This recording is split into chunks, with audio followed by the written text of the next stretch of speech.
Hello, and if you're like me, you bought this book thinking it was going to be a great addition to your D&D library. I just fell back in my chair. This is my first time DMing. I started as just a little one shot with our group, and then it came into another one shot with the group, and then I decided, and they kind of pressured as well, into let's do a whole campaign. I was like, all right, cool. We're currently doing a campaign, but we've been told by our DM that it is kind of winding down in the next couple months. So I thought, heck yeah, let's try it. Let's be a DM. Little background, been playing for 4 or 5 years. Um, really a big fan of Critical Role, obviously. I watch them pretty much every Thursday. It's just kind of my routine. And then our group plays on Friday. Backstory on how I became a DM and just kind of how we got to this point. Uh, our group every so often doesn't have enough players for a full session in our main campaign, so we've been doing little one shots or testing the waters of DMing with things we've already done, like Lost Mines of Fandelier and stuff like that.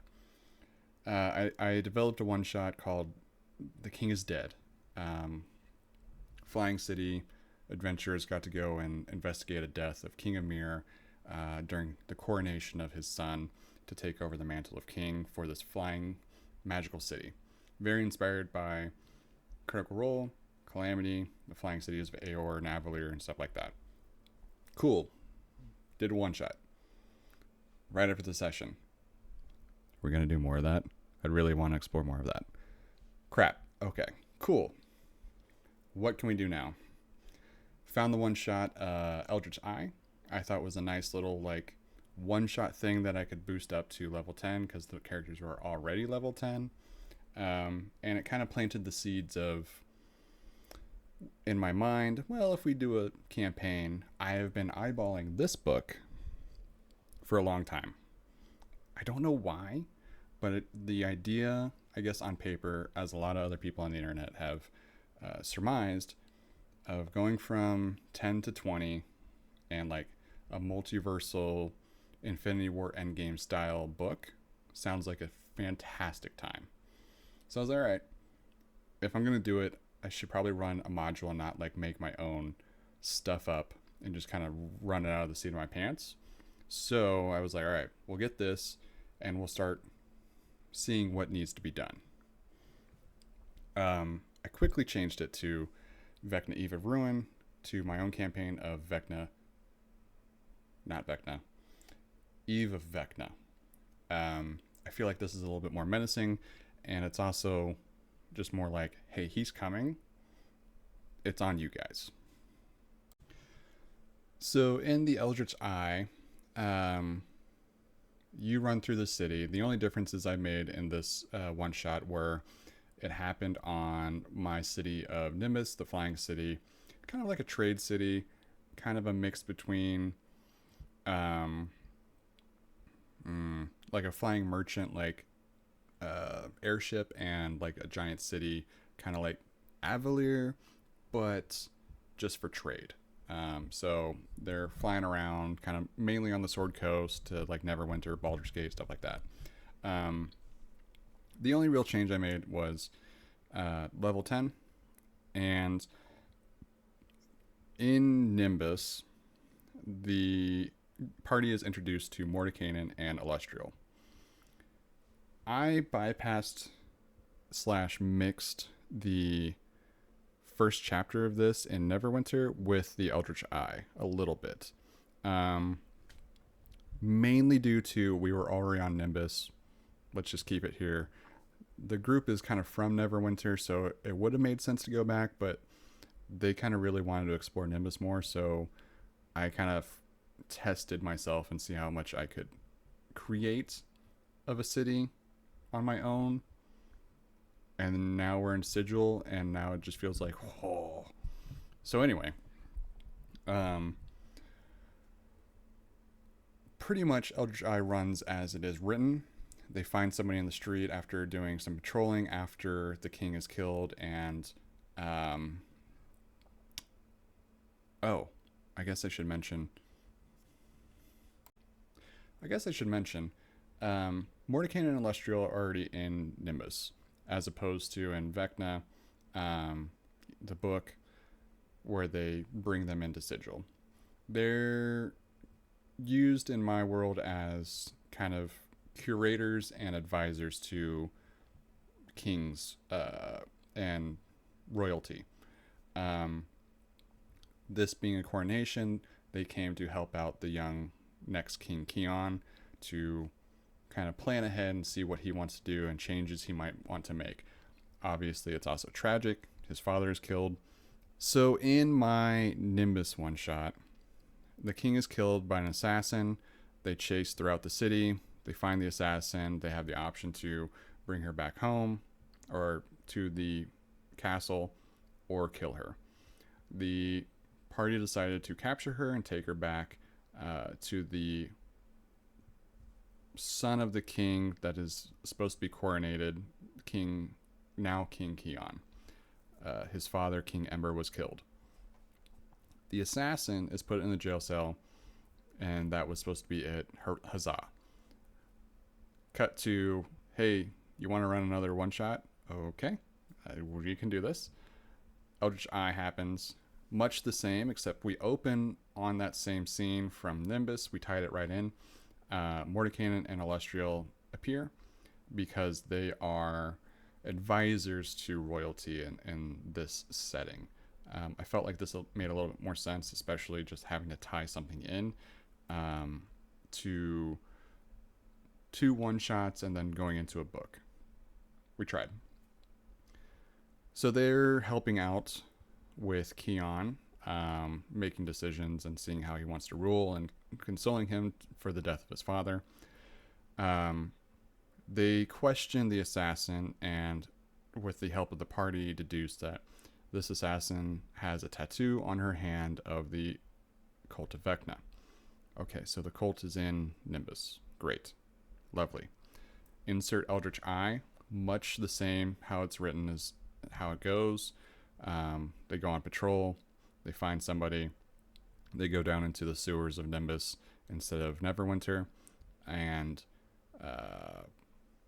encounter a couple of cult members, and they find this ritual happening with one of these cult mages, and a aspect or shadow of Vecna appears.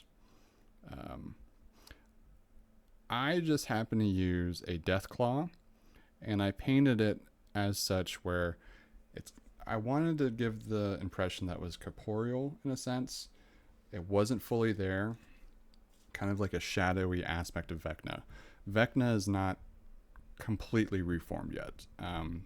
Very much thinking Voldemort in the sense of he's building up to and back to full power. We're not there yet, but he's still powerful, much more powerful than some level 10 adventurers.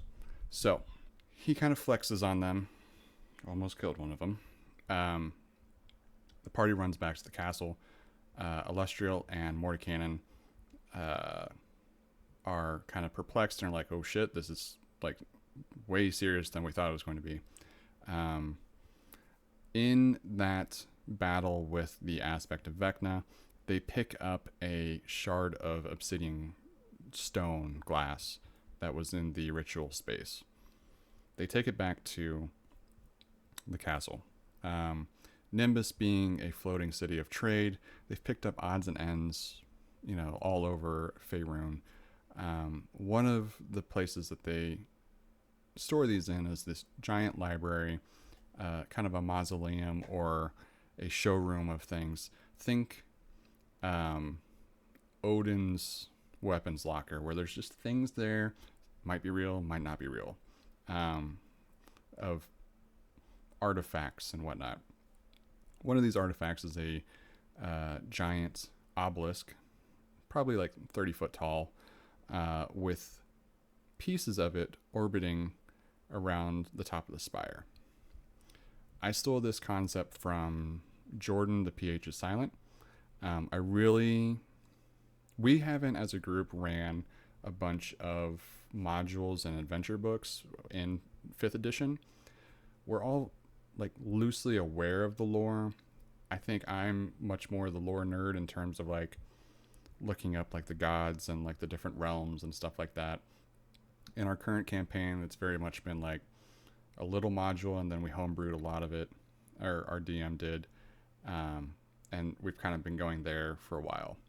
So when the opportunity came to run my own thing, I wanted it to be more fantastical, more not magical, but I wanted more fantasy involvement, not just from the sense of like, oh, we're traveling on this trail on foot for a couple of days and you fight a ogre. I wanted like magic and arcana to be thrown around, and the multiverse stuff was really a neat concept as well, so that's why I picked this up.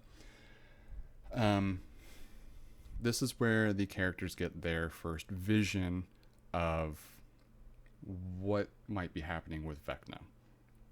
They see darkness taking over the lands. They see cults rising throughout the cities, taking down buildings.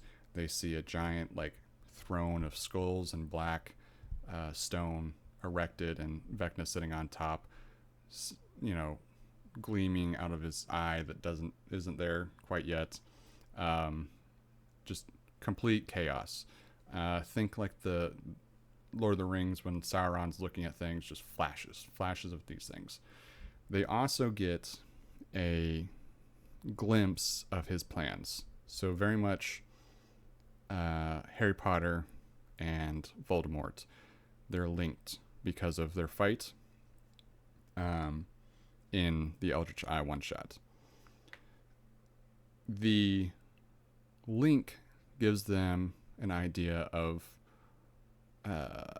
Webb's Edge and the Underdark. They're not sure why yet. After they awaken from this obelisk, reactivating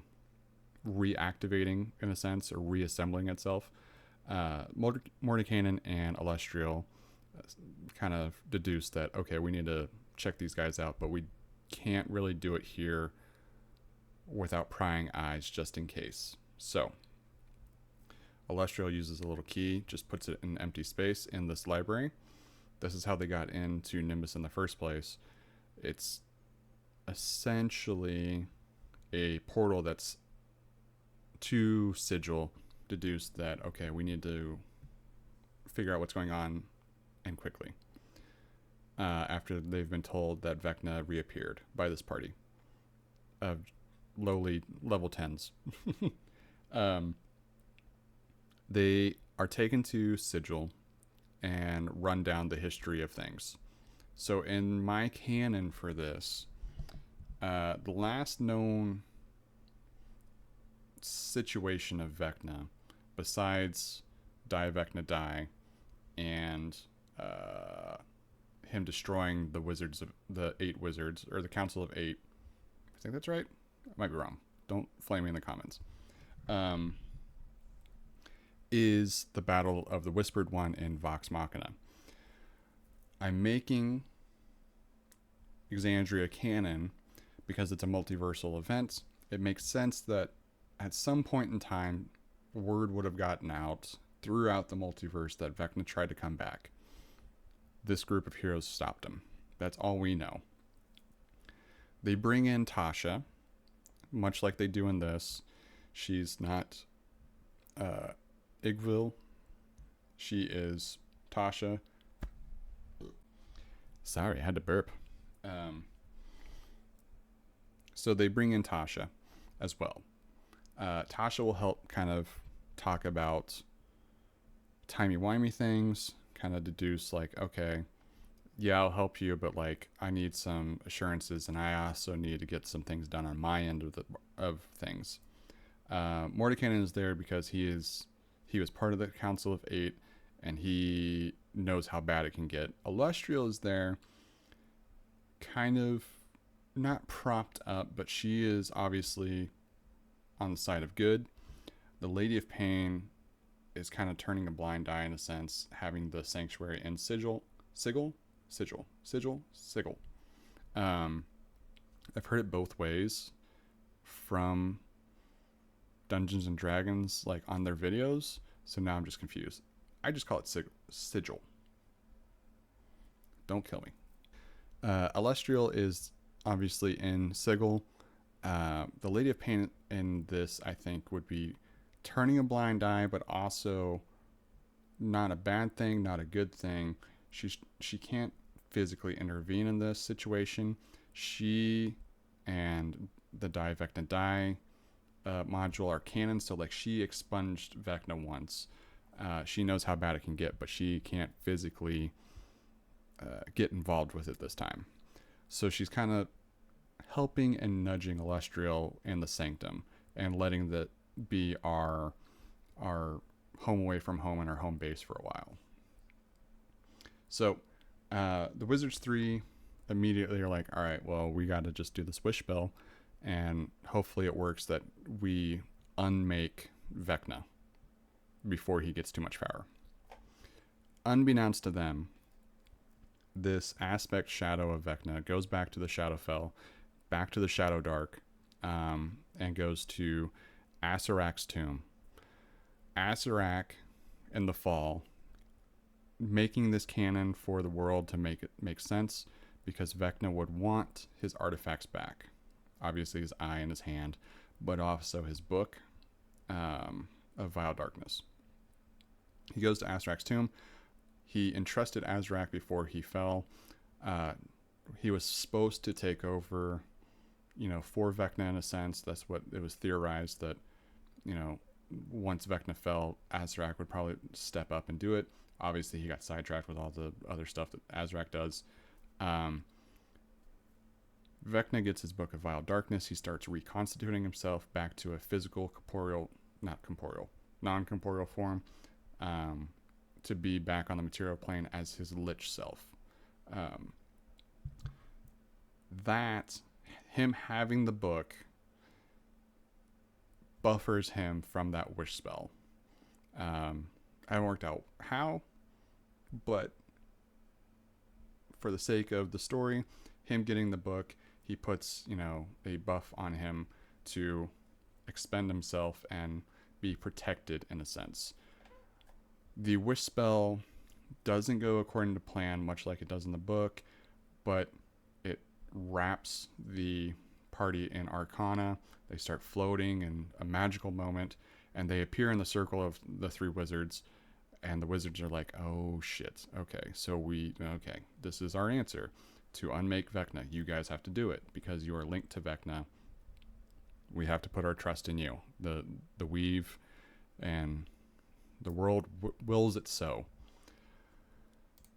This is where we started our first session of the book. So again, we skipped Neverwinter. We went right into Web's Edge. There was a bunch of lore dumping here from Mordenkainen and Alestriel and Tasha about possibilities of what they could do. Kind of much the same of how the book is written, minus the fact that Mordenkainen is not Cass. In my version of this, he's just Mordenkainen. Mordenkainen deduces that really the only plausible way he sees is to banish and imprison Vecna in the Abyss. How do we do that? Well, there's this artifact called the Rod of Seven. It was used way back when, during the Dawn War, to banish Miska. We could reassemble it, so we think, and use it on Vecna before he's too powerful. Okay, cool. We can grab the pieces of the Infinity Stone, go do Infinity War shit. Tasha will let them know, well, really, we would need also the Sword of Cass, but I don't know exactly where that's at, but I know somebody that might know it. They're not on this plane of existence. Luckily, we're in the City of Doors, where we can go anywhere in the known multiverse. She is also there after realizing, she doesn't know it at the time, but in the background of the story, She is in this weird in between with Gratz, the demon prince, where they're enemies and lovers. She wants to set Gratz free. Unbeknownst to her, Gratz has one of the pieces of the Rod of Seven. So, this is jumping a little bit, but in terms of going wizard by wizard, Tasha will use the Chime of Exile, or will want to trade the Chime of Exile that you're given in the story to release Gratz, and they can maybe live happily ever after. However, happily ever after is for a demon prince and the author of the Demonicon, you let that play out in your head. Illustrial, very taken aback by all this. She knows of the fight of Vox Machina, and the last time that Vecna rose to power, as well as does Mordenkainen.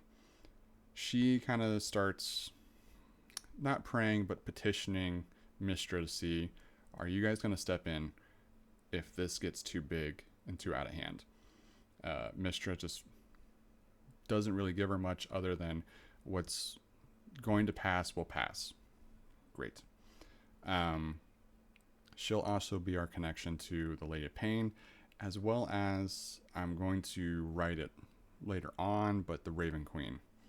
Mordenkainen, again, is just scared, and he wants to do what he needs to do to stop Vecna at all costs, since his order and the Order of Eight didn't do it last time. Vecna's plan. So much like in the book, Vecna wants to become a deity again, and be the one and only God in the universe, in the multiverse. So how is he going to do that? Well, in the book, it's kind of ambiguous that he's just doing the ritual of remaking.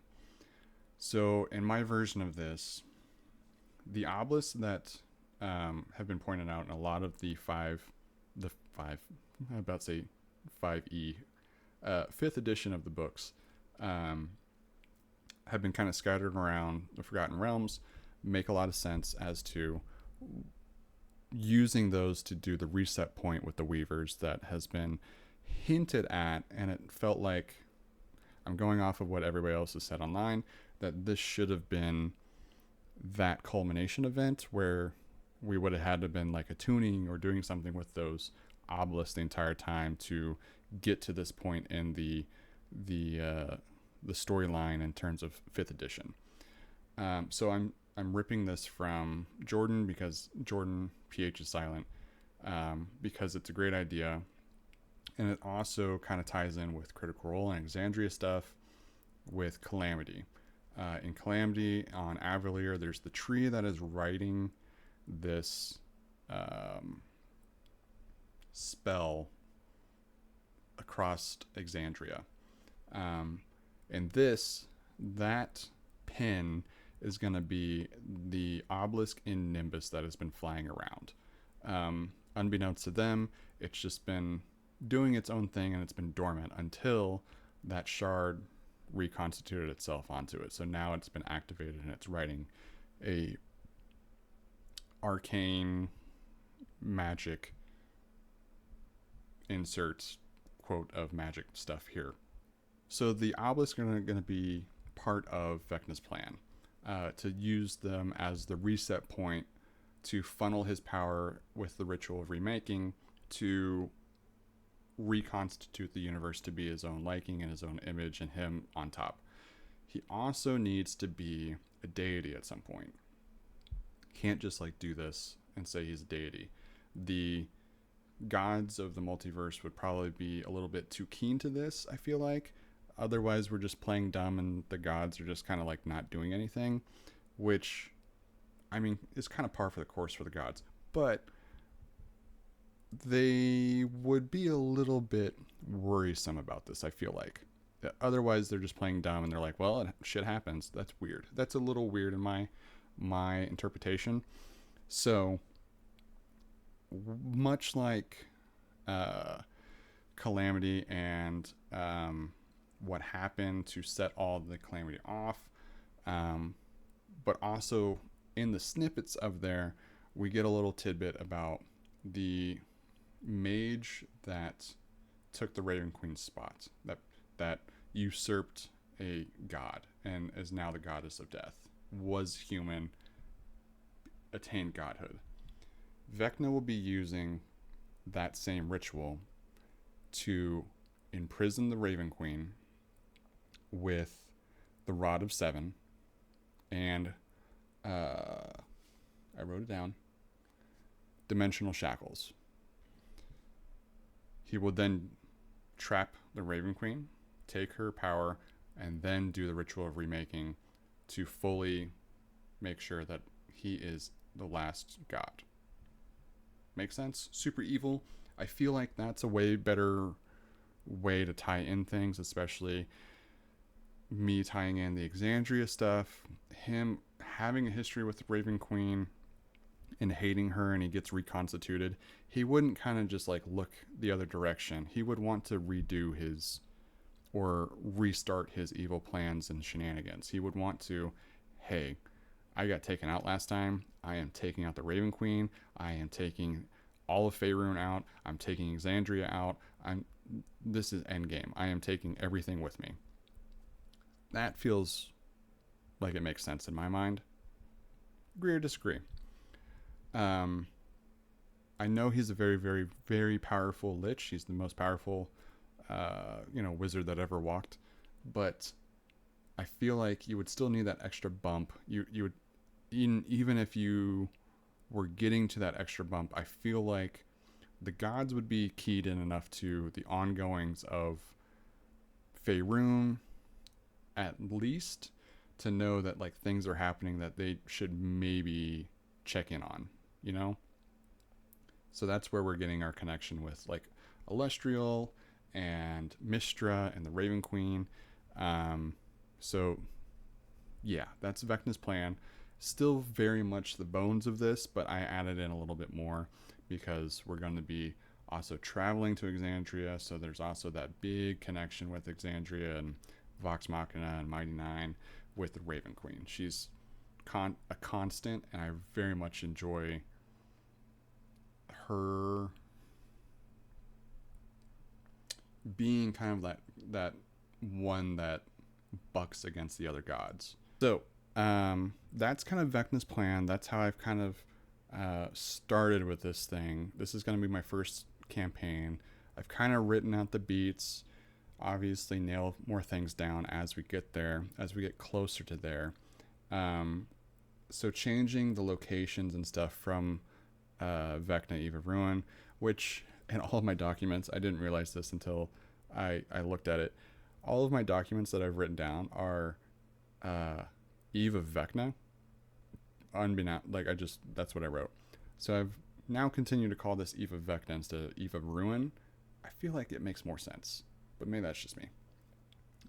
So here's where we're going, and here are the connection points to what they would see in the visions after getting the Rod of Seven pieces. So we're skipping the first chapter. It already happened in Eldritch Eye and Nimbus, so that's where we tied those two things in. They've already met the Wizards 3. They're in Sigil. They're getting lore dumps by the Wizards when they need it. They can still use the City of Doors to go to these places.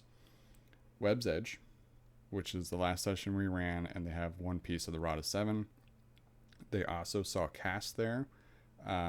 He was disguised as an Aaron Yes, and he was trying to summon Lolith, the Spider Queen, to see if she had any more information, as well as get her on his side for what he thinks is Vecna obviously just coming back. Cass is tied into this as a character that is going to be running alongside the main quest, trying to also get the pieces, depending on what the party does, might get a couple pieces or two. At some point in time, Cass will be able to be recruited to the party, or just give them information on how to defeat Vecna, whether that be to go get his sword that he lost, or another form or way to help him help the party. If maybe that's just be in battle with them at the end. but Cass will be kind of running alongside, kind of uh, this villain that we encounter every so often, and we don't know if like we can work with him or if he's truly just like evil, or if we can like the enemy of my enemy is my friend situation. So I'm interested to see how that plays out with the group. From there, we will go. Our next session is set in Barovia. I knew that. Barovia. I read that and I was going to say Barovia. Barovia. I hate that. Barovia. So in my changing of things, once Vecna's soul shadowy aspect came back, he started whispering and wanting to get his artifacts back. He wants his eye back. He wants his hand back, but he doesn't know where those are at. He kind of put the word out via his cult. His cult will be kind of obviously popping up throughout the multiverse instead of just like random encounters. Still random encounters with big, evil things, but the cult will be the through line that they're constantly at work to try to get this all the way to the finish line. They'll see the Gothic town, Castle on the Hill. They'll see a house of death, and they'll run into Saranderson. They'll run into Sarasanda, and the priest, instead of being the priest of Osebus, will be priests and mages of Vecna. Just kind of like beefed up ones. They will run into Strahd, but Strahd will be kind of whispered by Vecna to help him find either one of the Rod of Seven or any of his artifacts. Strahd being here creates an interesting thing, timey-wimey things in terms of like in the book, this is like before the Durst side, and then Curse of Strahd is like after that, so this is like semi a prequel, but I'm writing that off as like the town reconstitutes or like changes itself and runs itself back every time when an adventure comes through. So like Strahd's been through this, but this is a different one because now Vecna's putting his finger on the scale a little bit, and he's like, hey, I need your help. Since they were both in the domain of dread, and Cass was there, Strahd's playing both sides in terms of, I'm going to help whoever's going to help me the most. So Vecna made a promise to him that he would break him of his curse. Cool. Obviously they already have one of the pieces of seven, and that'll play through our next session. So don't know how that's going to go, but kind of plotted it out. They'll get a vision of Eberron, obviously the giant Warforge Titan. A couple of these chapters in Eve of Ruin are going to stay pretty much the same, except we'll be including either the Cult of Vecna or Cass as a through line. Eberron's pretty much going to stay the same. The Astral Sea is also going to pretty much stay the same.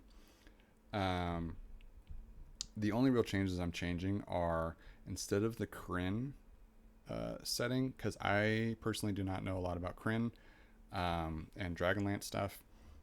We have a couple players at our table that grew up on those books, and I didn't want to step on toes and like get things wrong, and then also have not really a backseat DM, but I didn't want to mess that up and like ruin that for them, because they very much adamantly love those books, and I didn't want to like step on toes.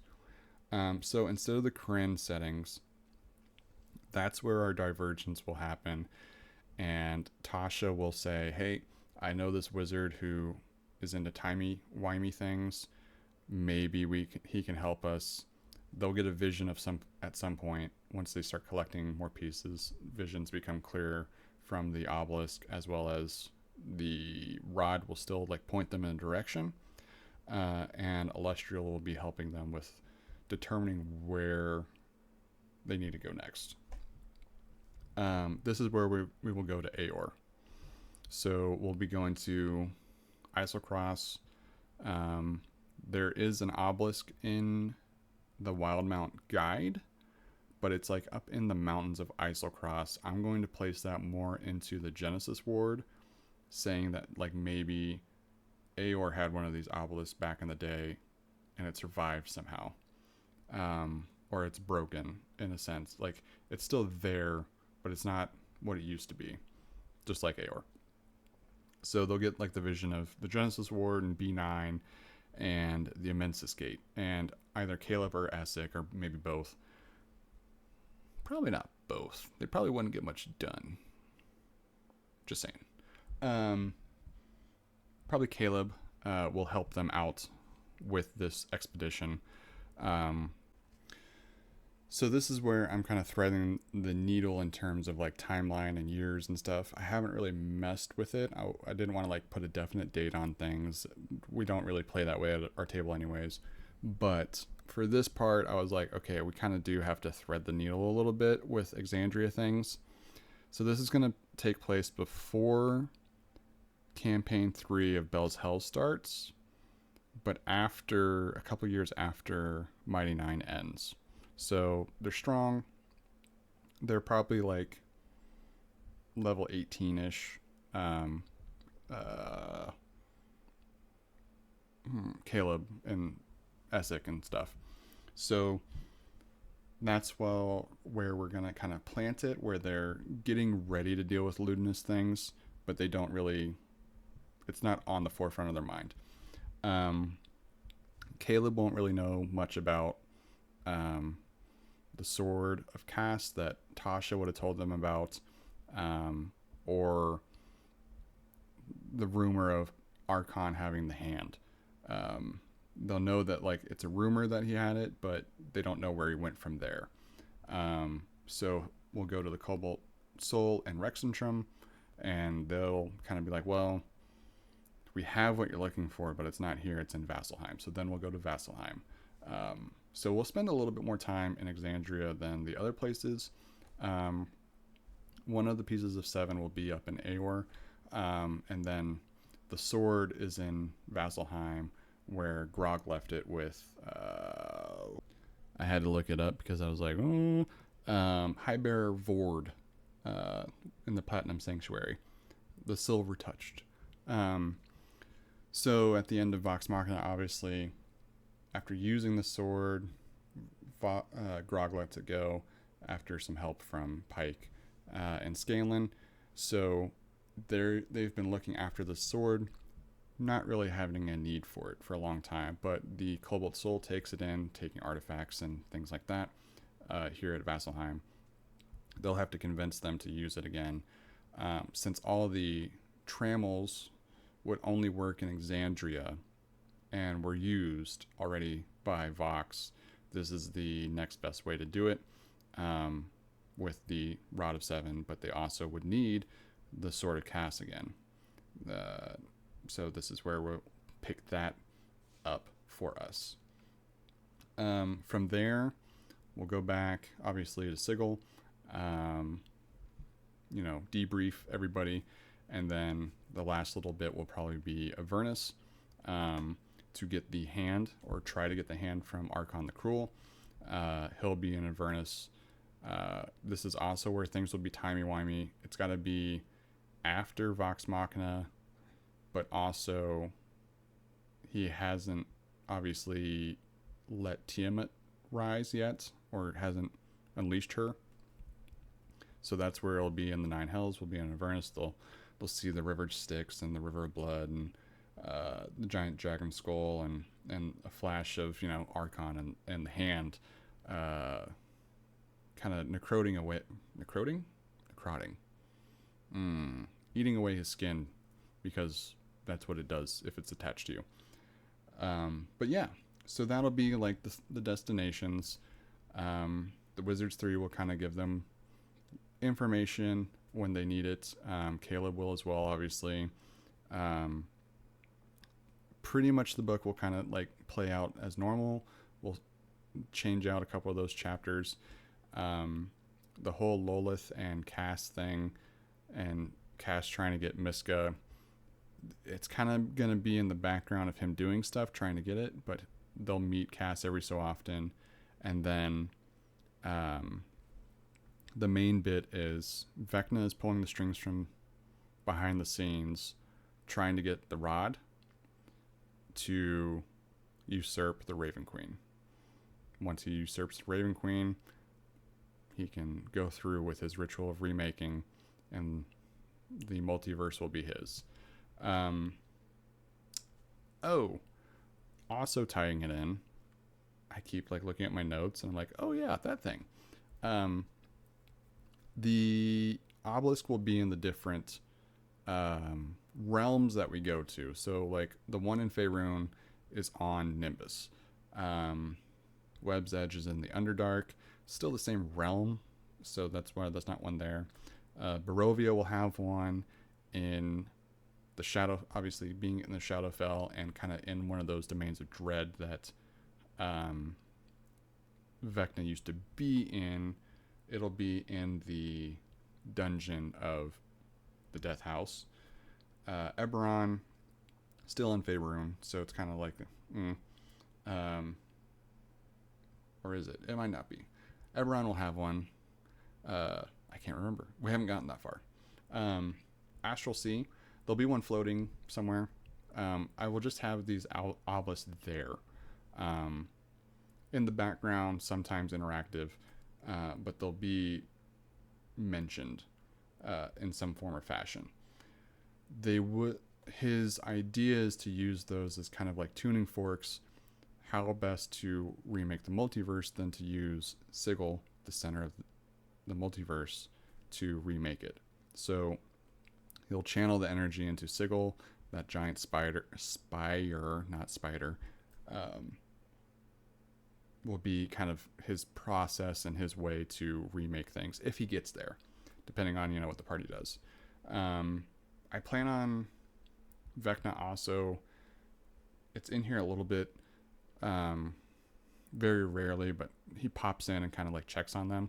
The link will go both ways. He'll figure out that that's happening because he's occupied with other things. They'll be getting information as we go of kind of what his plan is and kind of getting an update on his plan and where he's at. But yeah, so first time DM, and kind of ambitious to say the least to run it, starting instead of level 3 or 2, we're starting at 10s. I feel like my mind just wasn't happy with running the same, like, oh, there's a little goblin, slice, dead. I really needed, a grand adventure. I needed something to explore corners of the world that has been built and that I've kind of like, fell in love with, especially in Exandria, but also in Faerun and Forgotten Realms and 5th edition. So this was a challenge, but once I started doing things to outline, okay, this logically would make sense to get to here, to get to here, to get to here. It was a lot of fun.